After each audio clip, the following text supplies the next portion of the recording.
Narendra Modi, Indian പ്രധാനമന്ത്രി നരേന്ദ്രമോദി രാഷ്ട്രീയത്തിന് പുതിയൊരു വ്യാകരണവും വ്യാഖ്യാനവും നൽകിയിട്ടുണ്ട്. രാഷ്ട്രീയം എന്ന് പറയുന്നത് വികസനത്തിന് വേണ്ടിയാണ്. ആ വികസനത്തിൻ്റെ അജണ്ടയുമായിട്ടാണ് 2014 നമ്മുടെ government, BJP government, NDA government കേന്ദ്രത്തിൽ അധികാരത്തിൽ വന്നത്. അതിന് സ്വീകാര്യത വർദ്ധിച്ചുകൊണ്ടിരിക്കുന്നു. 14 ശേഷം നടന്ന നിയമസഭാ തെരഞ്ഞെടുപ്പിൽ ബീഹാറും ഒരുപക്ഷെ പഞ്ചാബ്, ഡൽഹി ഒഴിച്ച് ബാക്കി എല്ലാ സംസ്ഥാനത്തും BJP വിജയിച്ചു. ഇപ്പം എല്ലാം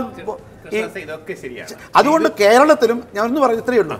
ഈ ഭൂരിപക്ഷം ന്യൂനപക്ഷം ഇതിന്റെ അടിസ്ഥാനപ്പെടുത്തിയിട്ട് വോട്ടിന്റെ എണ്ണത്തെക്കുറിച്ചും അധികാരത്തിൽ നരേന്ദ്രമോദി തരംഗവും കേന്ദ്ര സർക്കാരിന്റെ വികസന അജണ്ടയും നരേന്ദ്രമോദി തരംഗവും കേന്ദ്ര സർക്കാരിന്റെ വികസന അജണ്ടയും ഇതൊന്നും ജനങ്ങളിൽ എത്തിക്കുവാൻ സംസ്ഥാന BJP നേതൃത്വത്തിനും കഴിയുന്നില്ല.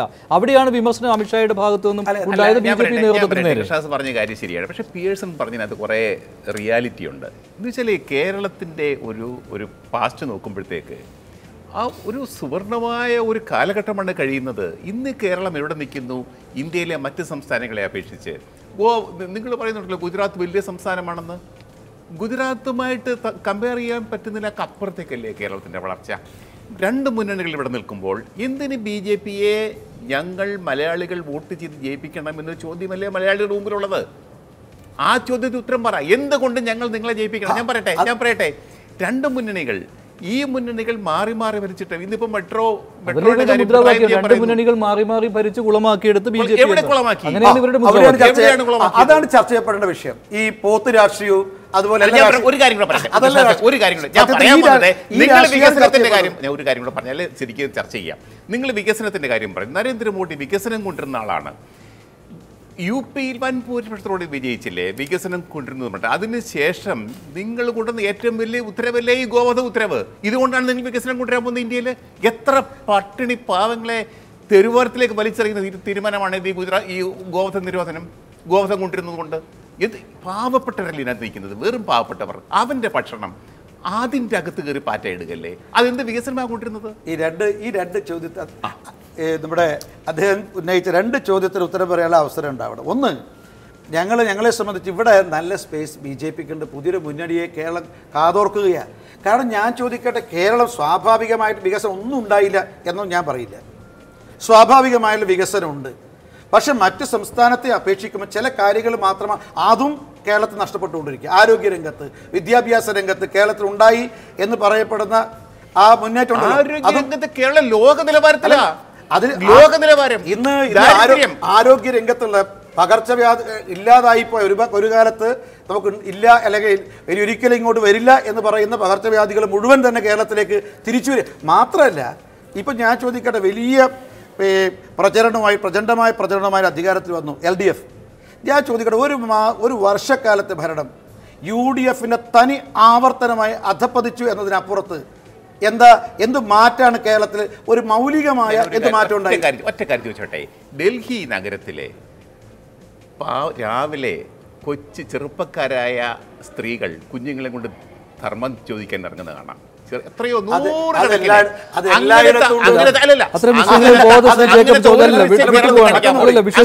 ഒരാളെ നമുക്ക് രണ്ടുപേർക്കും പോയി നോക്കിയാൽ തിരുവനന്തപുരത്തെ തെരുവീതികളിൽ പിന്നെ ധർമ്മം ചോദിക്കുന്ന അല്ലെങ്കിൽ അവര് മലയാളികളല്ല, മലയാളികളുണ്ട്.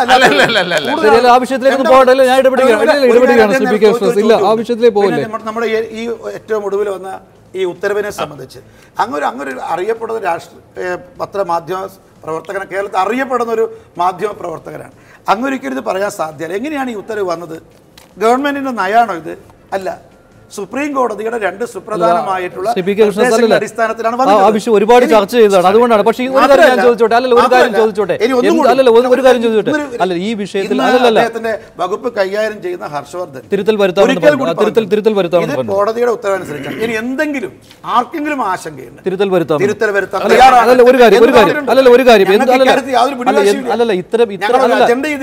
ഇത്തരം ചോദ്യങ്ങൾ ഉയർന്നു വരുമെന്ന് കണ്ടതുകൊണ്ടല്ലേ ഇന്ന് അമിത്ഷാ വാർത്താ സമ്മേളനം വേണ്ടെന്ന് വെച്ചത്? മൂന്ന് ദിവസം ഇത്രയും പ്രവർത്തനങ്ങൾ നടത്തി അതിൽ പുതുതായി ഒന്നും പറയാൻ ഇല്ലാത്തത് കൊണ്ടല്ലേ ഇപ്പോൾ വേണ്ട എന്ന് വെച്ചത്, മാധ്യമങ്ങൾ അഭിമുഖീകരിക്കേണ്ട എന്ന് വെച്ചത്? 3 ദിവസം അദ്ദേഹം പങ്കെടുത്ത എല്ലാ പരിപാടികളും ഏതാണ്ട് പകുതിയിലധികം പരിപാടികളിൽ നിങ്ങൾ മാധ്യമ സുഹൃത്തുക്കളെ ക്ഷണിച്ചിരുന്നു. മാത്രമല്ല ഇന്ന് എല്ലാ കേരളത്തിലെ പ്രമുഖ ശ്രാവ്യ മാധ്യമങ്ങളുടെ തലവന്മാരുമായിട്ട് അദ്ദേഹം സംവദിക്കുകയുണ്ടായി. മാധ്യമങ്ങളിൽ നിന്ന് ഒളിച്ചോടിക്കൊണ്ടല്ല ശ്രീ അമിത്ഷാ പരിമിതി ഉണ്ടായിരുന്നു. ഇന്ന് ഞങ്ങൾ അത് പത്രസമ്മേളനം മാത്രമല്ല, നേരത്തെ നിശ്ചയിച്ചതാണ്, സമ്മതിക്കും, ഞങ്ങൾ എല്ലാവരും ക്ഷണിച്ചതാണ് പത്രസമ്മേളനത്തിലേക്ക്. പക്ഷേ ഇന്ന് സംഭവിച്ചത് ഞങ്ങൾ നിശ്ചയിച്ച പരിപാടികൾ പോലും പലതും ക്യാൻസലാക്കേണ്ടി വന്നിട്ടുണ്ട്, പത്രസമ്മേളനം ഉൾപ്പെടെ. അദ്ദേഹം പത്രക്കാരുടെ മുന്നിൽ ഒളിച്ചോടുന്നു എന്ന് പറയുന്നതിൽ യാതൊരു അർത്ഥവുമില്ല. ഏത് വിഷയമായാലും പത്രക്കാരുടെ നേരിടാൻ സാധാരണ രീതിയിൽ ധൈര്യം കാണിക്കുന്ന ഒരു നേതാവാണ് BJPയുടെ അഖിലേന്ത്യാ അധ്യക്ഷൻ. ആർക്കും മാധ്യമ പ്രതിനിധികൾക്ക് അക്കാര്യത്തിൽ എനിക്ക് തോന്നുന്നില്ല ഇന്ത്യയിലെ ഏതെങ്കിലും മാധ്യമ പ്രതിനിധികൾക്ക് അദ്ദേഹം മാധ്യമങ്ങൾ ഒളിച്ചോടുന്ന ആളാണെന്ന് ഇതുവരെ ഒരു ആരോപണം ഇതുവരെ ഉന്നയിച്ചിട്ടില്ല. പക്ഷേ ഒരു കാര്യം കേരളത്തിൽ ഞങ്ങൾ പറയുന്നത്, ഒരു പുതിയ വികസന രാഷ്ട്രീയം വരാൻ വേണ്ടി പോവുക. പാവപ്പെട്ടവൻ്റെ രാഷ്ട്രീയം, സാധാരണക്കാരൻ്റെ രാഷ്ട്രീയം, ഇടത്തരക്കാരൻ്റെ രാഷ്ട്രീയം. അതിൽ ഭൂരിപക്ഷക്കാരുണ്ടാവും, ന്യൂനപക്ഷക്കാരുണ്ടാവും, മലയോരത്തും കടലോരത്തും താമസിക്കുന്നവരുണ്ടാവും, മുന്നോക്കക്കാരുണ്ടാവും, പിന്നോക്കക്കാരുണ്ടാവും. ഒരു പുതിയ കേരളം എന്നുള്ള ഒരു ഉദാത്തമായ ലക്ഷ്യം മുന്നിൽ നിർത്തിക്കൊണ്ട് ഒരു പുതിയ രാഷ്ട്രീയ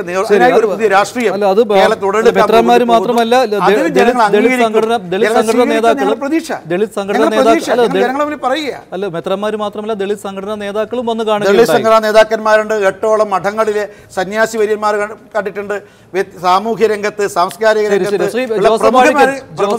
ചർച്ച നടത്തിയിട്ടുണ്ട്. ചില്ലറ കൂടിക്കാഴ്ചകളൊന്നുമല്ല അമിത്ഷാ നടത്തിയത്. അദ്ദേഹം 20ഓളം കൂടിക്കാഴ്ചകൾ നടത്തി, പങ്കെടുത്തു. അത് സ്വാഭാവികമല്ലേ? വലിയ തന്ത്രമാണ് അദ്ദേഹം മെനഞ്ഞിരിക്കുന്നത്. ഇവിടെ കോൺഗ്രസിന് അടിപതറും മാർക്സിസ്റ്റ് പാർട്ടിക്ക് അടിതെറ്റാൻ പോകുന്നു എന്ന ധാരണയാണ് അവരെ വെപ്രാളം കൊള്ളിക്കുന്നത്. ഈ പറയുന്ന എല്ലാ ആളുകളെയും കാണാൻ പറ്റും. ഇന്ത്യയിലെ ഏത് നേതാവ് വന്നാലും ഇവരെ ഒക്കെ കാണാൻ പറ്റും. റിസൾട്ട് എന്ത് കിട്ടിയെന്നുള്ളതാണ്. വെറും കയ്യോടെയാ പോയത്. ആ വെള്ളാപ്പള്ളി നടേശനെ ഇവരുടെ സഖ്യകക്ഷിയായിട്ട് നിന്നതാണല്ലോ. ആ വെള്ളാപ്പള്ളി നടേശനെ ഒന്ന് വിളിച്ച് അദ്ദേഹം ഒന്ന് കാണാൻ വന്നില്ലല്ലോ. അദ്ദേഹം പറഞ്ഞു എന്തിനു പോകുന്നതാണെന്ന് ചോദിച്ചത്.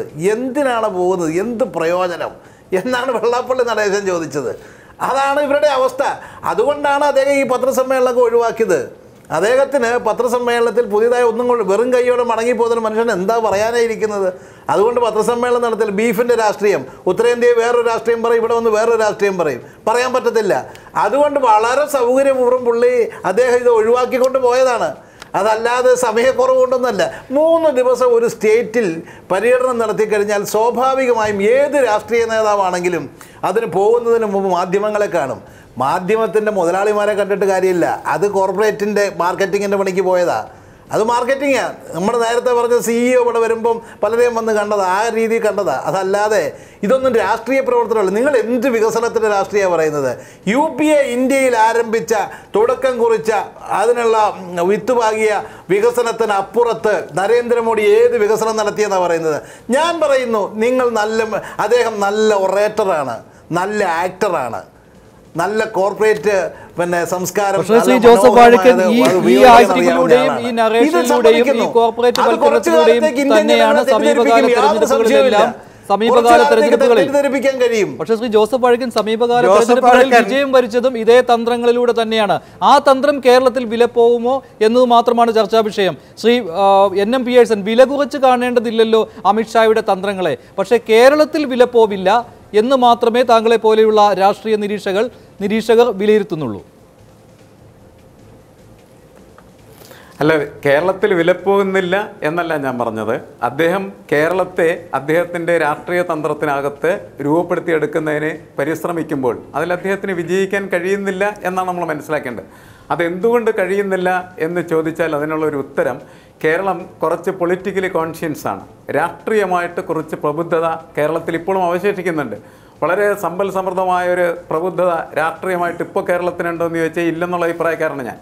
കാരണം പുതിയൊരു കാലത്ത് നമ്മളിപ്പോഴും, ഞാനിവിടെ ഇരുന്ന് സംസാരിക്കുന്ന സമയത്ത് കൃഷ്ണദാസ് അടക്കമുള്ള ആളുകൾ അവരെല്ലാം പഴയ തലമുറയുടെ പ്രതിനിധികളാണ്, പഴയ തലമുറയുടെ രാഷ്ട്രീയ പ്രതിനിധികളാണ്. പക്ഷേ പുതിയ കാലത്ത് കടന്നു വരുന്നതായിട്ടുള്ള ചെറുപ്പക്കാരുടെ രാഷ്ട്രീയം എന്ന് പറയുന്നത് പഴയ രാഷ്ട്രീയമല്ല. അദ്ദേഹം പറഞ്ഞതുപോലെയുള്ള പഴയ കമ്മ്യൂണിസ്റ്റ് രാഷ്ട്രീയമൊന്നും ഉൾക്കൊള്ളുന്ന തരത്തിലല്ല ഈ പുതിയ തലമുറ വളർന്നു വരുന്നത്. അവരുടെ രാഷ്ട്രീയം വേറെയാണ്. ആ രാഷ്ട്രീയം മോശമാണെന്നല്ല നമ്മൾ പറയേണ്ടത്. ആ രാഷ്ട്രീയം വേറെ വ്യത്യസ്തമായിട്ടുള്ള രാഷ്ട്രീയമാണ്.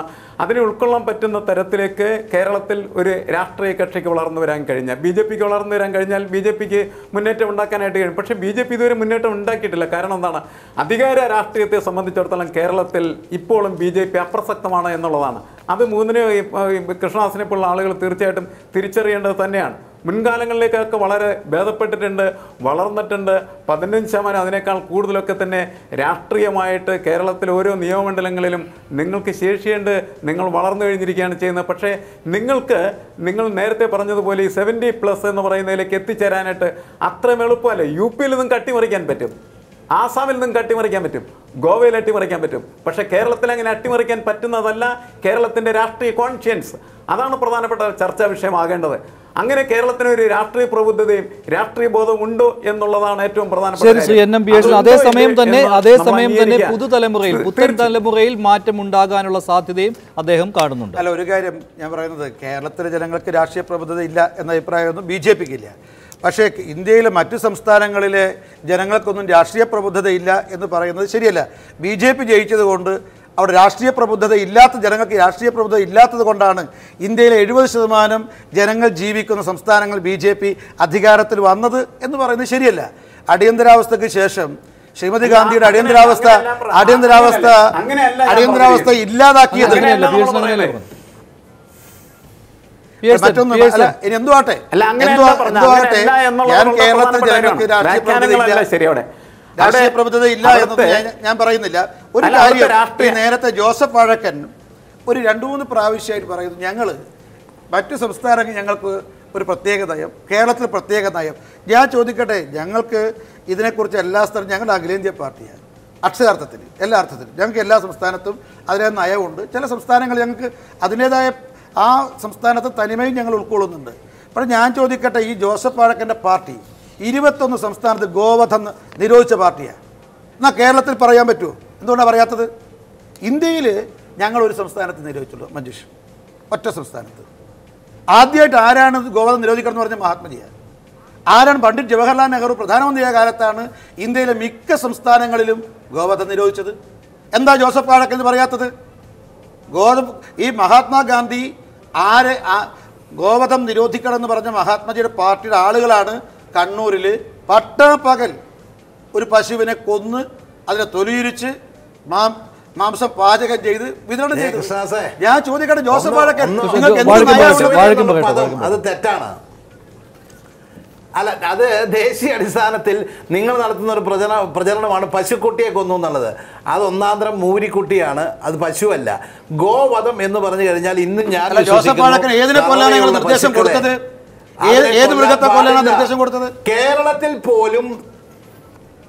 കേരളത്തിൽ പോലും പശുക്കളെ ഒന്നും അംഗീകൃത മാംസ വ്യാപാരികളാരും കൊല ചെയ്യാറില്ല, അത് വിൽക്കാറുമില്ല, ആളുകൾ വാങ്ങാറുമില്ല പശുക്കളുടെ മാംസം.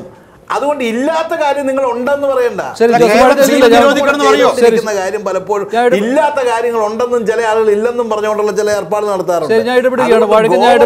ഇടവേള വേണം, അതുകൊണ്ടാണ്. ഇടവേളയ്ക്ക് ശേഷം പൊതുസമ്മതരെ പാർട്ടിയിൽ എത്തിക്കാൻ കഴിയാതെ വന്നത് സംസ്ഥാന BJP-യുടെ പരാജയമോ? ഇടവേളയ്ക്ക് ശേഷം.